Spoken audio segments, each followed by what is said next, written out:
Hi friends, welcome back to my channel. இது வந்து இந்த வீடியோ எப்போ எடுத்ததுன்னா ஆடி முதல் நாள் அன்னைக்கு எடுத்ததுதான். தேங்காய் சுடலாம் அப்படிங்கிறதுக்காக நல்ல பெரிய சைஸ் தேங்காயை எடுத்து நான் க்ளீன் பண்ணிட்டு இருந்தேன். வருஷம் வந்து எப்பவுமே தேங்காய் சுட ஆரம்பிச்சிடுவோம். ஏன்னா குட்டி பையன் இருக்கான் அப்படிங்கங்காட்டி அவன் வந்து தேங்காய் சுடணும்னு ரொம்ப ஆசைப்படுவான்.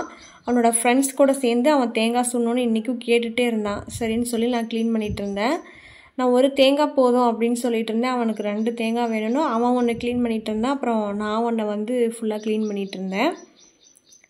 அதுக்கப்புறமேட்டு நீங்கள் க்ளீன் பண்ணதே நல்லாலம்மா, மறுபடியும் நான் க்ளீன் பண்ணுறேன் அப்படின்னு சொல்லிட்டு அவனும் அவனோட ஃப்ரெண்டும் 2 பேரும் சேர்ந்து 2 தேங்காயை க்ளீன் பண்ணிகிட்டு இருந்தாங்க. ஒன்று சாமிக்கு, ஒன்று எங்களுக்கு அப்படின்னு சொல்லிட்டு. பொட்டுக்கல்லை வந்து லைட்டாக 1-2 குறப்பாக அரைச்சிக்கிட்டாங்க. ஒரு சிலது வந்து அப்படியே முழுசாகவே போட்டுட்டாங்கன்னு வச்சுக்கோங்களேன் பொட்டுக்கல்லை. அப்போ தான் கடித்து சாப்பிட நல்லாயிருக்கும் அப்படிங்கிறதுக்காக. இதை போட்டதுக்கப்புறம் கொஞ்சமாக நாட்டு சக்கரை, அதுக்கப்புறமேட்டு தேங்காய் தண்ணி இதையும் சேர்த்து அதுக்கப்புறமேட்டு குச்சி வச்சு அந்த ஓட்டையை க்ளோஸ் பண்ணிவிட்டு நெருப்பில் சுட வேண்டியது தான். ஃபுல்லாக எல்லாம் ரெடி ஆகிடுச்சு.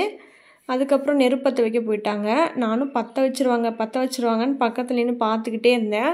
அந்த ஒரு தீப்பெட்டியே காலி ஆகிடுச்சின்னு வச்சுக்கோங்களேன். அது வரைக்கும் அவங்களால பற்ற வைக்கவே முடியல. இப்படி பற்ற வச்சாலாம் உன்னால் பற்ற வைக்கவே முடியாது, போய் கற்பூரத்தை எடுத்துகிட்டு வந்து பற்ற வைங்க அப்படின்னு சொல்லி நான் ஒரு ஐடியா கொடுத்தேன். அதனால் அவங்க கற்பூர டப்பாவில் வந்து கற்பூரம் எடுத்துகிட்டு வந்து பற்ற வச்சாங்க. அதுக்கப்புறம் சூப்பராக எரிய ஆரம்பிச்சிருச்சு. எரிஞ்சதை பார்த்தோன்னே தான் அவங்களுக்கு ஒரு சந்தோஷமாக இருந்தது. அதுக்கப்புறமேட்டு 2 தேங்காயும் சூட ஆரம்பிச்சிட்டாங்க.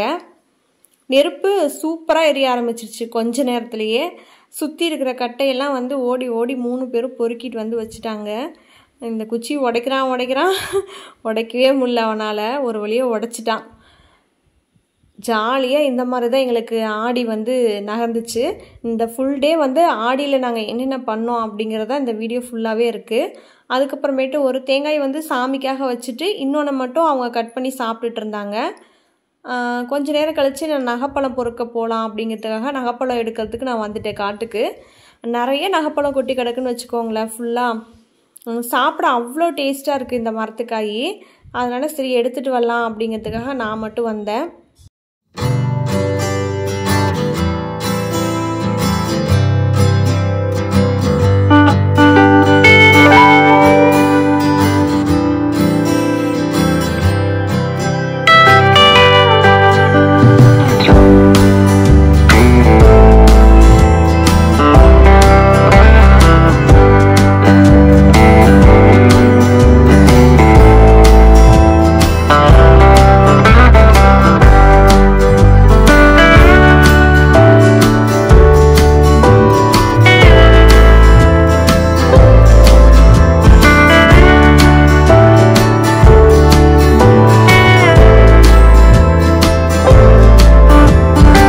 எங்கள் வீட்டுக்கு பக்கத்தில் எங்கள் ஊரில் வந்து ஒரு 4 நகைப்பழ மரம் இருக்குது.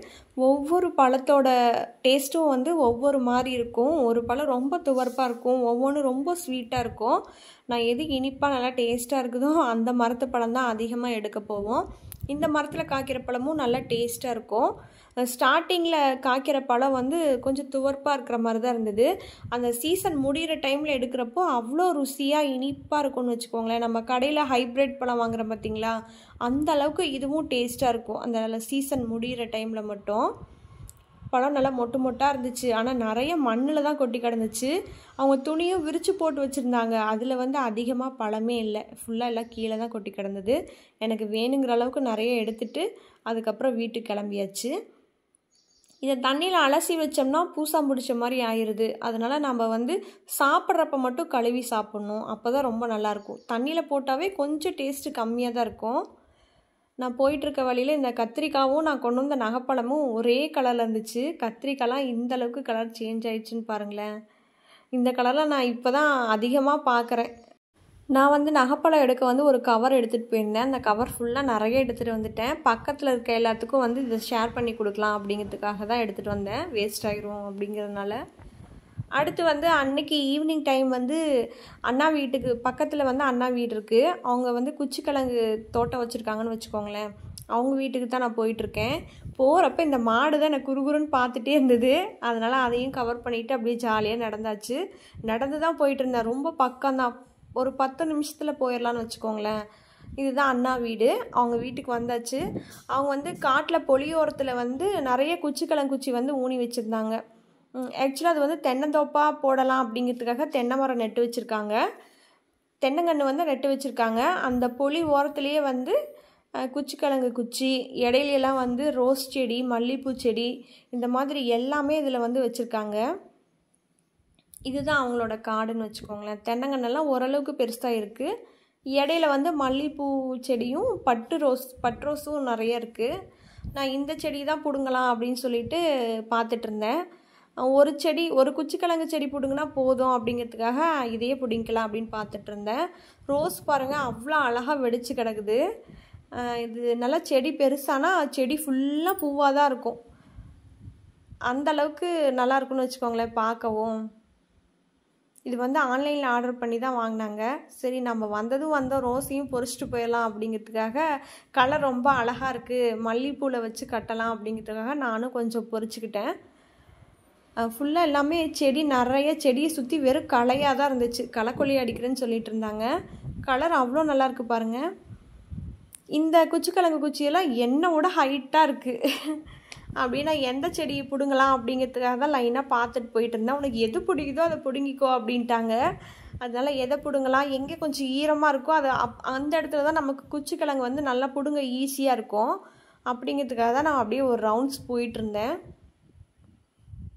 கிளைமேட்டும் அவ்வளோ நல்லா இருந்துச்சு. இப்போ அதிகமாக வெயிலே வரதில்ல, நல்லா அப்படியே ஏற்காட்டில் இருக்கிற மாதிரி இருந்துச்சுன்னு வச்சுக்கோங்களேன்.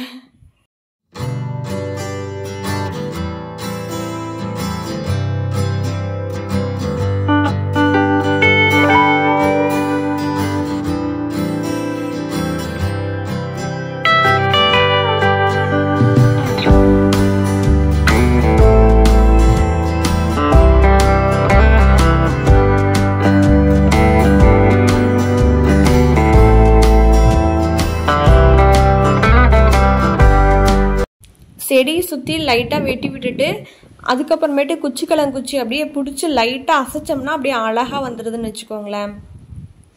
மம்முட்டி எடுத்து ஃபுல்லாக வெட்டி எடுத்தோம்னா கிழங்கு வந்து அடிபட்டு போயிடும். குச்சிக்கிழங்கெல்லாம் அங்கங்கே கீரலாக ஆயிரும். அது வந்து ஒரு மாதிரியாக இருக்கும். அப்படிங்கிறதுக்காக நான் கையிலே அசைச்சு பிடுங்கிக்கலாம் அப்படிங்கிறதுக்காக தான் பிடுங்கிட்டு இருந்தேன். நல்லா லேசாக தான், ஈஸியாக வந்ததுன்னு வச்சுக்கோங்களேன். நல்லா மேலாப்பில் தான் இருந்தது. அதனால் பிடுங்க அவ்வளோ கஷ்டமாக இல்லை. இதில் வந்து நல்ல கிழங்கு வந்துருந்துச்சு. குறைஞ்சபட்சம் ஒரு 3 கிலோவாவது இதில் இருந்திருக்கும். 3 கிலோவுக்கு எச்சா இருந்தாலும் கம்மியாக இருந்திருக்காது. கிழங்கு வந்து நல்லா பிஞ்சு கிழங்காக தான் இருந்துச்சு, ரொம்ப முத்தலை. கரெக்டான டைமில் தான் பிடுங்கியிருக்கேன்னு வச்சுக்கோங்களேன். சரி, சிப்ஸு போட்டு சாப்பிட இது கரெக்டாக இருக்கும் அப்படின்னு சொல்லிட்டு ஒரு செடி மட்டும் நான் பிடுங்கிட்டேன். இன்னும் பிடுங்கிட்டு போக சொன்னாங்க. இதுக்கு மேலே வந்து நம்ம போய் சீவி இதெல்லாம் க்ளீன் பண்ணுறதுக்கு ரொம்ப லேட் ஆயிரும். அப்பப்போ வேணால் பிடுங்கிக்கலாம் அப்படிங்கிறதுக்காக நான் ஒரு செடி மட்டும் பிடுங்கிட்டு வந்துட்டு இருந்தேன். நாம் வழக்கமாக கடையில் போய் தான் வாங்குவோம். ஆனால் இந்த மாதிரி காட்டிலேயே வந்து நாமளே நம்ம கையால் இந்த கிழங்கெல்லாம் எடுக்கிறது வந்து சூப்பரான ஒரு அனுபவமாக இருந்தது. எனக்கு ரொம்ப பிடிச்சிருந்துச்சு. அந்த செடியிலேருந்து உடைக்கிறப்போ அவ்வளோ நல்லா இருந்ததுன்னு வச்சுக்கோங்களேன். நாமளாக ஒரு செடியை வளர்த்து பிடுங்கிறது அவ்வளோ நல்லாயிருக்கு. நானும் வீட்டை சுற்றியுமே நிறையா குச்சிக்கிழங்குச்சி தான் ஊனி வச்சுருக்கேன். அப்பப்போ வேணும்னா ஒவ்வொன்றா எடுத்துக்கோன்னு வச்சுக்கோங்களேன். நான் வெள்ளைக்கிழங்கு தான் ஊனியிருக்கேன். இவங்க காட்டில் வந்து கருப்பு கிழங்கு போட்டிருக்காங்க. நான் வந்து வெள்ளைக்கிழங்கு ஊனியிருக்கேன். அது இன்னமும் சாஃப்டாக நல்லா மாவு மாதிரி இருக்கும். இந்த குச்சியோட கலரே லைட்டாக ஒயிட் கலந்த மாதிரி தான் வரும். இது கொஞ்சம் நல்லா ரெட் கலராக ப்ரௌனும் கலந்த மாதிரி இருக்குது. எங்களோட குச்சி வந்து லைட்டாக ஒயிட் கலராக வரும். மறுபடியும் இந்த குச்சியை கட் பண்ணி ஊனினோம்னா சீக்கிரம் நல்லா குச்சிக்கிழங்கு வர ஆரம்பிச்சிடும். ஒரு 6 மாதத்துக்கு அப்புறம் மறுபடியும் நாம் இதை வந்து அறுவடை பண்ணலாம். இதெல்லாம் வந்து மற்ற செடியெல்லாம் கிழங்கெல்லாம் பிடுங்கி ஈரோடு தான் கொண்டு போயிட்டுருக்காங்க.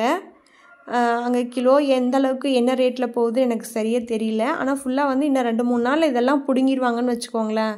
கரெக்டான தருணத்தில் இருக்குது. இந்த டைம் இதை விட லேட்டாக பிடுங்கினோம்னா கிழங்கு வந்து வேவிக்க முடியாது, எல்லாமே வந்து வேராக போயிடும்னு சொல்லுவாங்க. இந்தளவுக்கு நான் பிடுங்கி எடுத்துட்டேன்.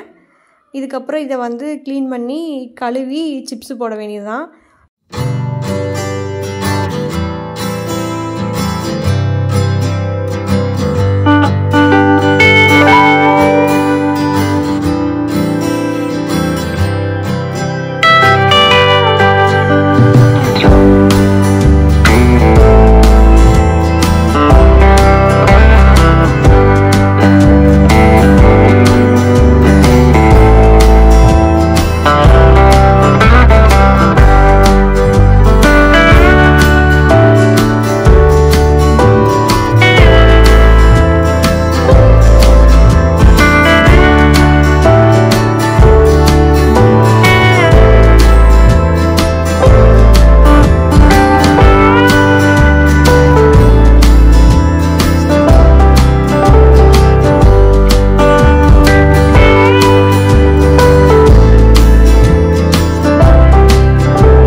அவ்வளோதான், எடுத்தாச்சு. இதுக்கப்புறம் நம்ம வேலை முடிஞ்சிருச்சுன்னு சொல்லி டாட்டா பாய் பாய்ன்னு சொல்லிட்டு வீட்டுக்கு கிளம்பியாச்சு.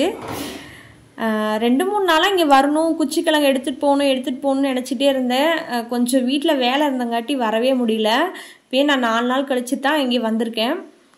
ஒரு வழியாக எடுத்தாச்சு. இதுக்கப்புறம் குச்சிக்கிழங்கெல்லாம் 2-3 உடைச்சிட்டு லைட்டாக கீரல் போட்டு எடுத்தோம்னா அந்த தோல் வந்து நமக்கு பிரிக்க வந்து ஈஸியாக இருக்கும். பாருங்கள், அழகாக ஏடாக வந்துடும். இதுக்கப்புறமேட்டு இந்த கிழங்கெல்லாம் கழுவிட்டு அதுக்கப்புறம் சிப்ஸ் கட்டை வச்சுருக்கேன், அதில் தான் சீவணும். இதுக்காகவே நான் சிப்ஸ் கட்டை வந்து அதாவது நான் வாங்கி இப்போ ஒரு 10 வருஷம் இருக்குன்னு நினைக்கிறேன். இன்னுமே அதில் தான் சிப்ஸ் போட்டுட்ருக்கோம். காய் வந்து நான் ஓரளவு கழுவி வச்சிட்டேன். ஒரு பாதி தான் எடுத்திருக்கேன், மீதியெல்லாம் அதுக்கப்புறம் ஈவினிங் டைம் பார்த்துக்கலாம், மெதுவாக பார்த்துக்கலாம். இப்போதைக்கு இதை மட்டும் சிப்ஸ் போடலாம் அப்படிங்கிறதுக்காக தான் நான் சீவிட்டு இருக்கேன். நான் ஃபுல்லாக இங்கேயே சிப்ஸு போடலை, பாதி வந்து விறகடுப்பில் போட்டுக்கலாம் அப்படின்னு சொல்லி எடுத்து வச்சுட்டேன். அத்தை வீட்டுக்கு போகலாம் அப்படிங்கிறதுக்காக கொஞ்சம் மட்டும் போட்டு இப்போதைக்கு சாப்பிட்டுக்கலாம் அப்படிங்கிறதுக்காக நான் ரெடி பண்ணிகிட்டு இருந்தேன். கிழங்கு வந்து குறைஞ்சபட்சம் 3 கிலோவாவது வரும் தோல் சீவி எடுத்ததுக்கப்புறம்.